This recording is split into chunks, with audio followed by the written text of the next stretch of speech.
Hello जी। Welcome welcome हमरे tiger tigress. आइए हम लोग 69th बीपीएससी में करंटवा के साथ जरा आगे के सफर पर चले करंट क्वेश्चन सबके साथ। आइए आइए देखिए कि अगला क्वेश्चन करंटवा में बीपीएससी का पूछा था। What was the theme of def expo 2022 held in Gujarat? ठीक, कि गुजरात में जो डेफ एक्सपो हुआ था 2022 उसका थीम का था। आता है तो बड़ा बढ़िया, और नहीं आता है तब क्या करेंगे। पहले तो डेफ एक्सपो का है वो पता होना चाहिए कि डेफ का है। नहीं पता हो तो ऑप्शन में देख लीजिए, कहीं ना कहीं कुछ ना कुछ लिखा होगा, पता चल जाएगा। देखिए डेफ से देखिए द डिफेंस डिफेंस लिखा हुआ है तो समझ जाइए वो डिफेंस है, डिफेंस एक्सपो है, डिफेंस से संबंधित है। तो का इसको स्किल पर सॉल्व किया जा सकता है? का लगता है आपको? आए देख के तो ऐसा लगता है बाप रे भाई कैसे होगा। तो थीम है, एगो नया चीज आया, लेकिन चूंकि अब देखिए होता क्या है, हम हमेशा आपसे कहते आए हैं कि क्वेश्चन के नेचर को समझिए, क्वेश्चन के नेचर को भी समझिए। अब बीपीएससी जो क्वेश्चन सेट करने वाला है उसके माइंड को भी समझिए, काम हो जाएगा, है कि नहीं। अब देखते हैं, इसको ट्राई करते हैं कि स्किल के आधार पर कैसे सॉल्व किया जाए अगर नॉलेज नहीं है इसका तो। अब कह रहा है का कि डेफ एक्सपो और थीम, इस दोनों शब्द पर ध्यान देना होगा आपको। थीम, अब गुजरात में हुआ डेफ एक्सपो, डिफेंस एक्सपो, ऐसा कुछ होता है। थीम कब रखा जाता है? जब कोई इवेंट ऑर्गेनाइज किया गया, इवेंट है, इवेंट ऑर्गेनाइज किया गया होगा, उसका कोई थीम रखा गया। तो जब कोई इवेंट भारत ऑर्गेनाइज करेगा, जब कोई इवेंट ऑर्गेनाइज होता है तो बहुत लोग देखने आते हैं दुनिया से भी। आए जैसे G20 एक इवेंट था तो पूरा दुनिया आया कि नहीं आया, वैसे ही आया होगा। थीम, थीम जब रखाता है तो थीम का एक नेचर होता है, वो किसी न किसी कारण से हो, कारण के लिए रखा जाता है, कोई खास कारण। तो अगर थीम लिखा हुआ होगा तो इस तरह से लिखा हुआ होगा कि उससे कोई कारण झलके, जैसे फॉर दिस, ऑफ दिस, इस टाइप का। ये इसके लिए किया जा रहा है, ये इसके लिए किया जा रहा है। एक शब्द का थीम नहीं होता है ज़्यादातर, खासकर अगर कोई ऐसा है कि किसी पर्पस के लिए है तो थीम का जो नेचर है। अब मान लीजिए कि आप कोई इवेंट ऑर्गेनाइज किए, ठीक, अब आपको उसका प्रचार करना है तो आप अपने क्या लिखिएगा कि उसमें ये लिखना पड़ेगा ना कि दिस इज फॉर दिस। जैसे कि मान लीजिए आप एक आप एक फेयर लगाए, आप एक मेला लगाने वाले हैं तो बताइएगा कि नहीं मेला कौन सी का है। आप मान लीजिए बुक मेला लगाने वाले तो आप लिखेंगे ना बुक फेयर। लेकिन किसके लिए, किस टाइप का बुक फेयर? अब बहुत तरह का बुक होता है, या फिर खाली बुके फेयर का तो लिखिएगा ना फेयर ऑफ बुक। कुछ तो देना पड़ेगा आपको, ये इंडिकेशन तो देना पड़ेगा कि किससे संबंधित है। या फिर book fair for students, book fair for success, कुछ ना कुछ तो आपको देना पड़ेगा। तो थीम का अपना एक नेचर होता है इस टाइप का कि वो कुछ ना कुछ आपको इंडिकेट कर रहा हो, अपना पर्पस बता रहा हो, है कि नहीं। अब आइए जरा हम लोग ये दोनों के आधार पर भी, प्लस इंडिया का जो अपना नेचर है, उस तीनों को मिलाते हुए जरा कूदें अब ऑप्शन की तरफ देखते हैं। आज India the emerging defence manufacturing hub, ठीक, क्या कह रहा है इसमें कि इंडिया जो है एक उभरता हुआ डिफेंस का मैन्युफैक्चरिंग हब है। डिफेंस मतलब रक्षा क्षेत्र और मैन्युफैक्चरिंग मतलब प्रोडक्शन करना। उसका हब मतलब बहुत बड़का रूप में होगा, ठीक, यहीं पर बनाया जाएगा। अब देखिए पूरा दुनिया आया है देखने के लिए आपको, तो वहाँ पे आपको कुछ ऐसा थीम रखना पड़ेगा जिससे आपका इज्जत बढ़े, है कि नहीं? इज्जत बढ़े। यहाँ पे क्या लिखा हुआ है? इमर्जिंग। इमर्जिंग कि अभी इमर्ज ही हो रहा है। अब बताइए, भारत का डिफेंस अभी इमर्ज ही हो रहा है? मतलब इस तरह से अगर लिखेगा कि अभी इमर्जे हो रहा है, अभी तो बउआ है, अभी धीरे धीरे बढ़ ही रहा है, इससे आपका इज्जत बढ़ेगा? इज्जत बढ़ेगा आपका, पूरा दुनिया देखने आ कह रहे हैं कि आप इमर्जिंग हैं, तो इज्जत बढ़ेगा आपका? लुटिया डूब जाएगा इसमें। कोई भी ऐसा थीम रखेगा कि हमारा इज्जत नहीं बढ़े, पूरा दुनिया देखने आ रहा है हमको, वो तो ऐसा रखेगा ना कि कुछ एकदम भयंकर हो, जिससे दुनिया हमारा डिफेंस का जलवा देखे, अब बाद में हमारा डिफेंस का सामानों सब खरीदे जब मैन्युफैक्चरिंग करें। इमर्जिंग लिख देंगे तो सब समझेगा कि अभी तो बउए है, अभी तो इमर्जे हो रहा है, उभरिए रहा है अभी तो। अब भारत का ये दुनिया का इतना बड़ा उसका, अब चलिए वो तो नॉलेज का बात हो जाएगा कि भारत दुनिया का सब कितना बड़ा मतलब उसका डिफेंस का पूरा है, एकदम इतना बड़ा डिफेंस सेक्टर है उसका, वो तो ज्ञान का बात हो जाएगा, खैर उसको हटाइए। तो इस तरह का थीम नहीं रख सकता है ना भारत, नहीं तो वहाँ तो इज्जत का बात है।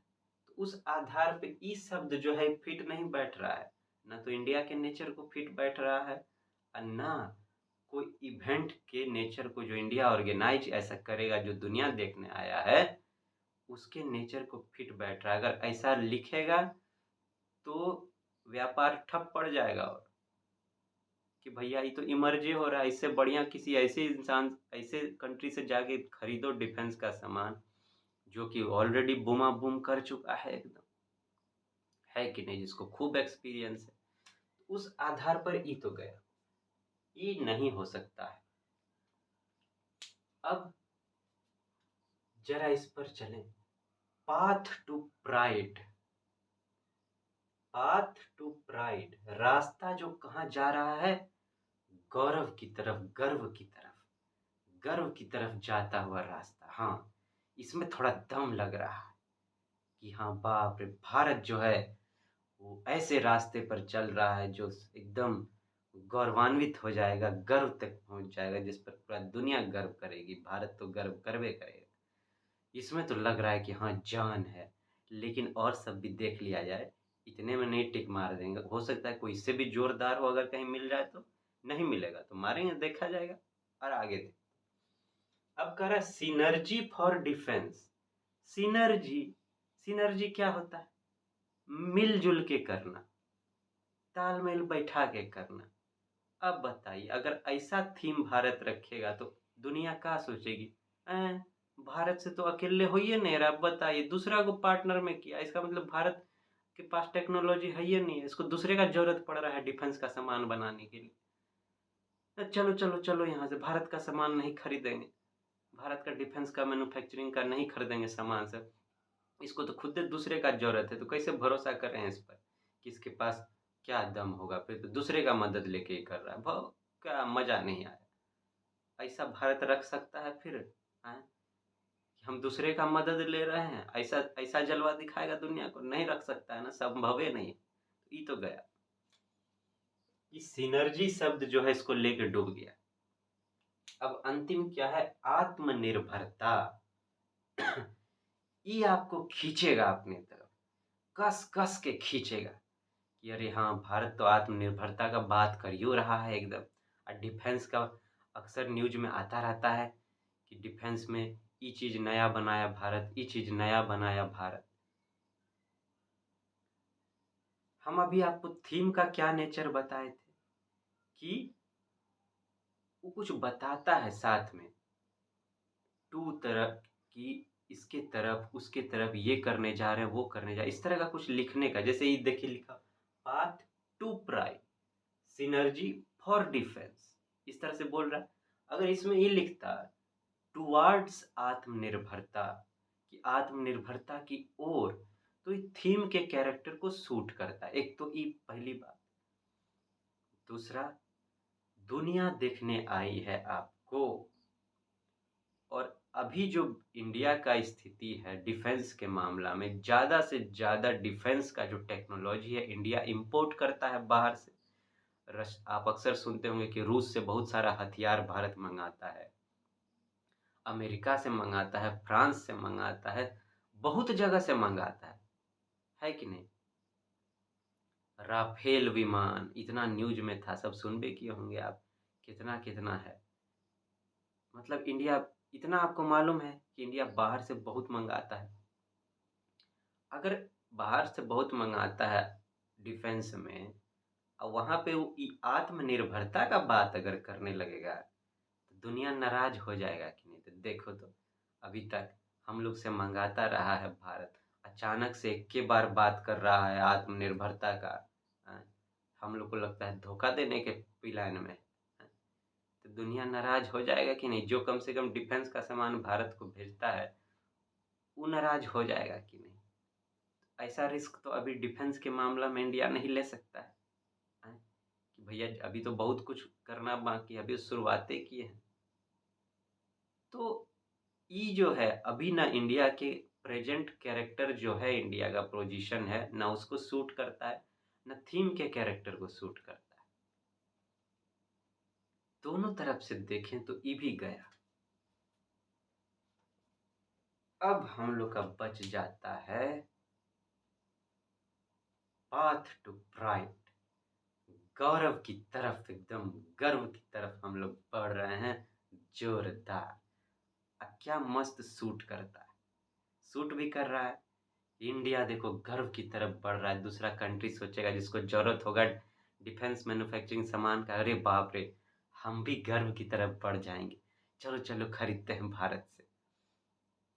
इस तरह से आपको सोचना पड़ेगा। देखिए, आए चाहे नहीं आए, कैसे निकल के आता है आंसर एकदम।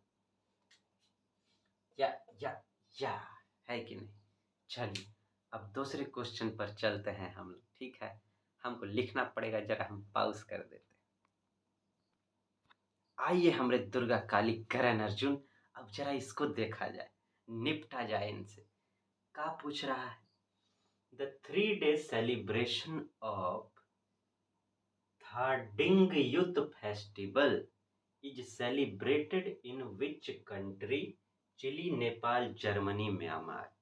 इसको देख के आपको एकदम लगेगा कि बिना नॉलेज किसको सॉल्व किया ही नहीं जा सकता है। क्या है कि फेस्टिवल है, कहाँ मनाया जाता है? सिंपल सा बात है, आता है तो लिखिए, नहीं आता है तो छोड़ दीजिए। आपको भी आता है तो लिख डालिए, नहीं आता है तब क्या करेंगे? लेकिन यही इस स्किल का जादू है। जब आप इसको मास्टर करेंगे ना धीरे धीरे, ये आपको इतना ना सारा सोचने का एंगल प्रोवाइड कर देगा कि आप एकदम सब समंदर को मिला दिया जाए और उसके बीच में एक आइलैंड पर आप अकेले खड़ा है ना, और आपसे कोसों दूर में आपका मान लीजिए परिवार रहता है, कि आप अब सपने में भी नहीं सोच पा रहे हैं कि हम वहाँ पहुँच पाएंगे।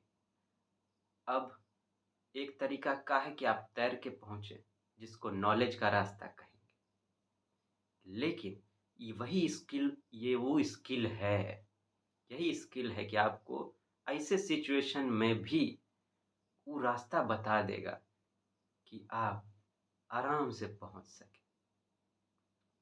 तो यही स्किल का बात है।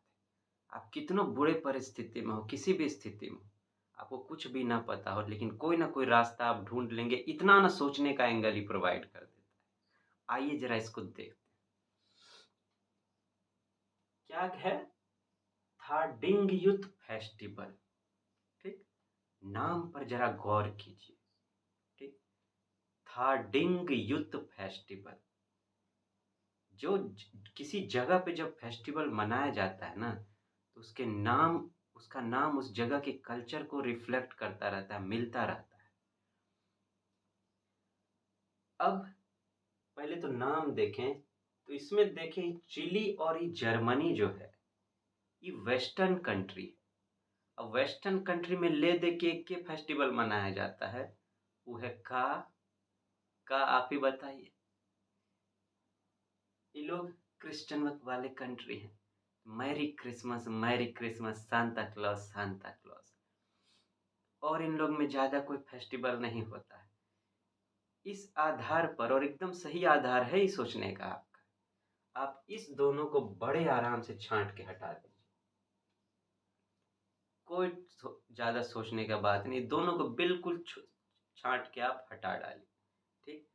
अब हमारे पास बचता है नेपाल और म्यांमार। ठीक।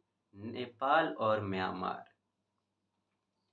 क्वेश्चन पूछा है बीपीएससी। कौन पूछा है? बीपीएससी। बिहार से सटले है नेपाल, तो उम्मीद करता है कि नेपाल के फेस्टिवल सब के बारे में आपको पता होगा। अब यहाँ ये मत सोच लीजिएगा इस आधार पर कि नेपाली होगा आंसर। हम जस्ट अभी तो ले जा रहे हैं आपको स्किल से उस तरफ।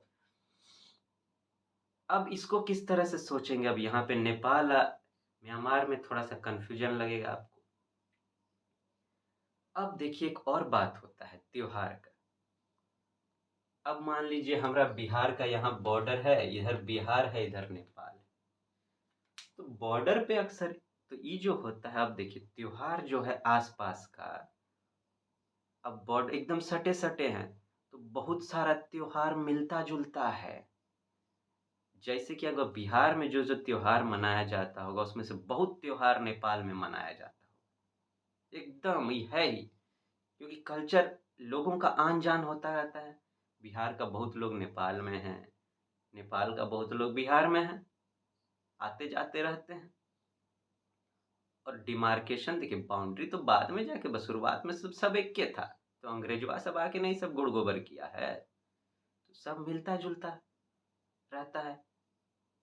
अब आप जरा ये बताइए, उस आधार पर सोचें, तो ये थाडिंग युद्ध बिहार में तो खैर छोड़ ही दीजिए, ये थाडिंग युद्ध बिहार से कोनो मेल खाता है? ऐसा फेस्टिवल थाडिंग युद्ध, नामों कैसा है गजब का।